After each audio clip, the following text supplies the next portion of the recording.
Dari sekian banyak definisi ataupun pengertian mengenai filsafat, baik itu yang dirumuskan oleh para ahli ataupun sesuatu yang disandarkan kepada mereka, mulai dari filsuf-filsuf Yunani kuno seperti Socrates, Platon, dan Aristoteles, ataupun filsuf-filsuf modern seperti Machiavelli, René Descartes, dan seterusnya, filsafat dapat diartikan sebagai renungan mendasar ataupun refleksi kritis terhadap sesuatu. Maka ketika kita berbicara mengenai filsafat pendidikan Islam dapat diartikan sebagai renungan mendasar ataupun refleksi kritis mengenai pendidikan, ditinjau ataupun dilihat dari kacamata Islam. Filsafat pendidikan Islam bukan hanya menawarkan kerangka teoritis sebagai landasan praktik pendidikan di madrasah ataupun di pesantren. Lebih jauh dari itu, filsafat pendidikan Islam menawarkan cara berpikir agar siswa ataupun peserta didik ataupun pendidik itu dapat memahami ilmu sebagai salah satu bentuk dari ibadah. Jadi dalam konteks ini, filsafat pendidikan Islam mau bilang bahwasanya pendidikan ataupun tugas dari pendidikan itu bukan hanya mentransfer ilmu pengetahuan saja. Ini sejalan dengan apa yang diucapkan oleh filsuf Prancis di abad 20, Jacques Rancière misalnya mengatakan bahwasanya tugas seorang pendidik itu bukan hanya mentransfer ilmu pengetahuan saja kepada muridnya, namun tugas pendidik lebih jauh daripada itu. Nah, begitupun filsafat pendidikan Islam mau bilang bahwasanya tugas pendidikan bukan hanya mentransfer ilmu pengetahuan saja, namun lebih jauh dari itu, tugas filsafat pendidikan Islam ataupun tugas pendidikan itu adalah mentransfer karakter ataupun moral kepada peserta didik.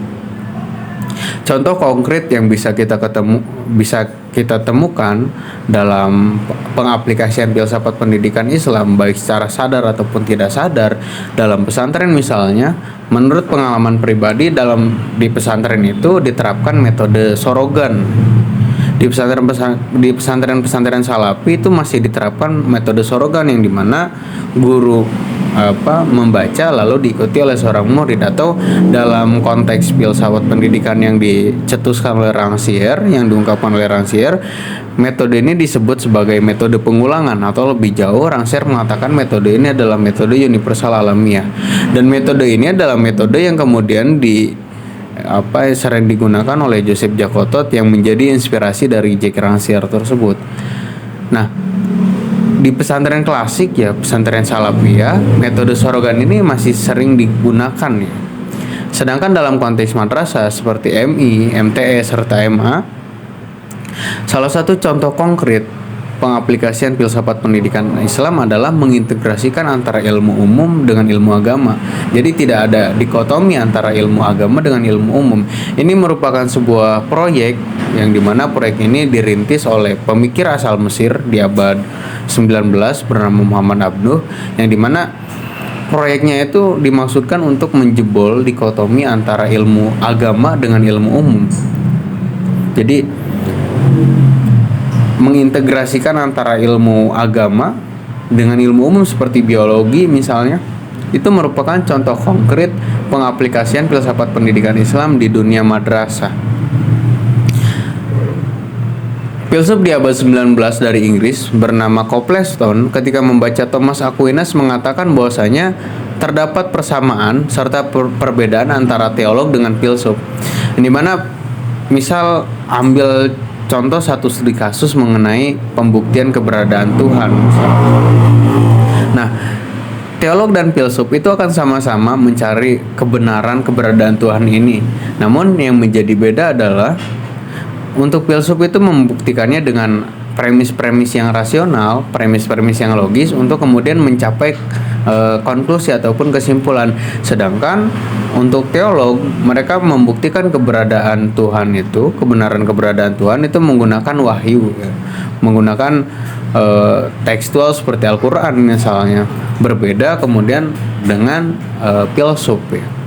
Nah, saya mau bilang bahwasanya terdapat perbedaan antara filsafat pendidikan Barat dengan filsafat pendidikan Islam. Jadi ada beda antara filsafat pendidikan Islam dengan filsafat pendidikan Barat. Misal filsafat pendidikan Islam itu didasari atau mempunyai dasar teosentris ya, yang dimana menjadikan Tuhan sebagai fokus utama, Tuhan sebagai tujuan utama, yang kemudian tujuan akhir dari pendidikan Islam Tujuan akhir dari pendidikan menurut pandangan filsafat pendidikan Islam adalah mendekatkan manusia dengan Tuhan atau hablum minallah. Ini sejalan dengan yang diucapkan oleh Syed Muhammad Naqib ataupun oleh Muhammad Abduh ya. Sedangkan dalam filsafat pendidikan barat, kalau misalkan kita telusuri lebih jauh, itu akan bermuara hingga ke filsuf-filsuf Yunani kuno seperti Socrates, Platon, dan Aristoteles. Itu mereka merumuskan mengenai tujuan pendidikan. Misalnya dalam Politeia, Platon mengatakan tujuan pendidikan adalah untuk menciptakan filsuf raja dan seterusnya.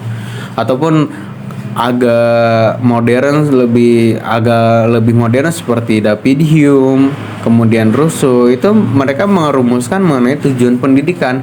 Ini berdasarkan filsafat pendidikan barat ya.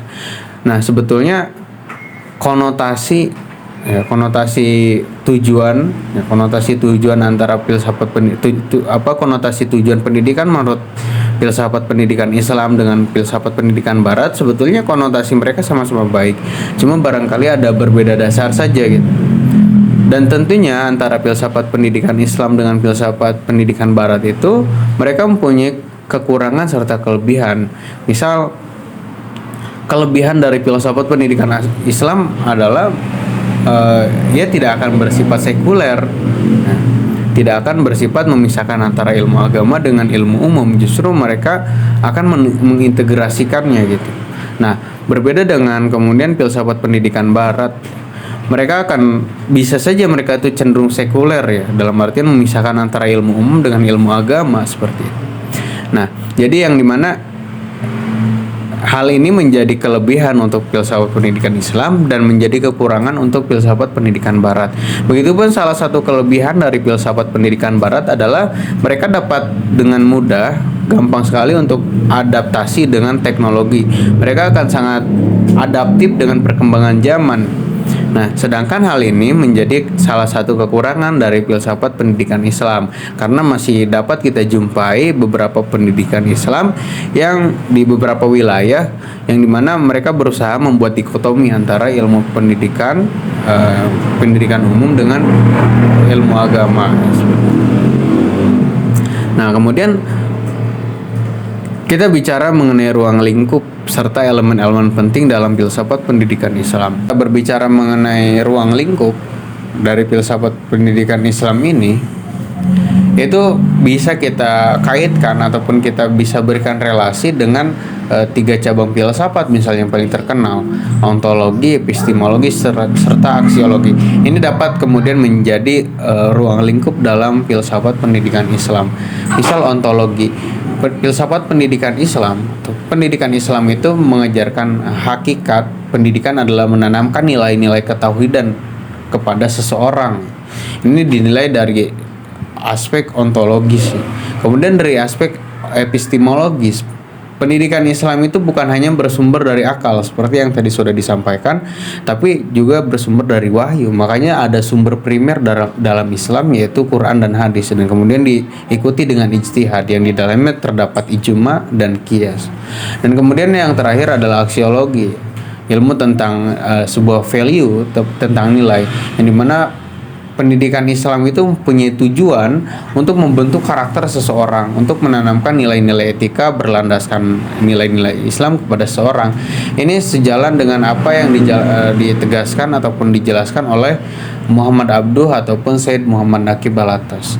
Dan kemudian ada elemen-elemen penting elemen-elemen penting dalam filsafat pendidikan Islam ini agar bisa kemudian adaptif dengan perkembangan zaman. Ini tidak dilarang oleh agama, bahkan diperintahkan ya oleh Nabi untuk kemudian umat Islam itu mengikuti perkembangan zaman gitu. Misalnya mengintegrasikan antara ilmu umum dengan ilmu agama yang telah tadi dibahas. Ini mana proyek ini tuh merupakan sebuah proyek yang dicetuskan oleh Muhammad Abduh, pemikir dari Mesir, untuk kemudian menjebol dikotomi ilmu agama dengan ilmu umum seperti itu. Modernisasi tentunya membawa arus membawa tantangan tersendiri untuk filsafat pendidikan Islam. Oleh karena itu ada beberapa kiat yang kemudian dapat diterapkan agar pendidikan Islam itu tidak terbawa arus atau bahkan sampai terseret gitu. Nah, salah satunya itu umat Islam itu harus bisa menjaga keseimbangan antara nilai-nilai spiritual dengan nilai-nilai rasional, yang dimana hal ini bermaksudkan untuk agar kita itu tidak terjebak dalam dogmatisme gitu. Maka perlu untuk kemudian umat Islam itu menjaga keseimbangan antara rasionalitas dengan spiritualitas. Filsuf sekaligus politikus dari Amerika di abad 20, yaitu John Rawls, dalam bukunya The Theory of Justice ataupun Teori Keadilan, di bab awal John Rawls mengatakan bahwasanya ketika ada undang-undang ataupun ada peraturan yang dimana undang-undang tersebut dinilai bagus, baik dari segi tata bahasa ataupun sejenisnya, namun ketika undang-undang tersebut tidak memberikan nilai-nilai keadilan, maka hapuslah undang-undang tersebut. Ini kita bisa lihat, kita bisa melacak dari perkataan John Rawls ketika mengucapkan hal tersebut, bahwasanya keadilan itu sangat vital, ya, memiliki kedudukan yang vokal dalam kehidupan masyarakat. Nah, begitupun dalam konteks pendidikan. Pendidikan Islam itu harus bisa menciptakan pendidikan yang dilaksanakan ataupun diaplikasi secara adil. Pendidikan Islam itu harus bisa memberikan nilai-nilai keadilan kepada peserta didik ataupun pendidik. Karena tidak sedikit ayat Al-Quran yang kemudian menyuruh ataupun memerintahkan kepada umat Islam untuk berbuat adil. Dalam pendidikan, Islam harus bisa menerapkan prinsip education for everyone atau pendidikan untuk semua orang. Jadi dalam artian pendidikan Islam tidak boleh memandang latar belakang seseorang, baik dari ekonomi ataupun seterusnya. Karena ketika pendidikan Islam memandang seseorang, memandang latar belakang seseorang dari latar belakang ekonominya misalnya, berarti di situ sudah dapat mengindikasikan bahwasanya pendidikan ini tidak akan mencerminkan ataupun tidak akan memberikan nilai-nilai keadilan untuk peserta didik.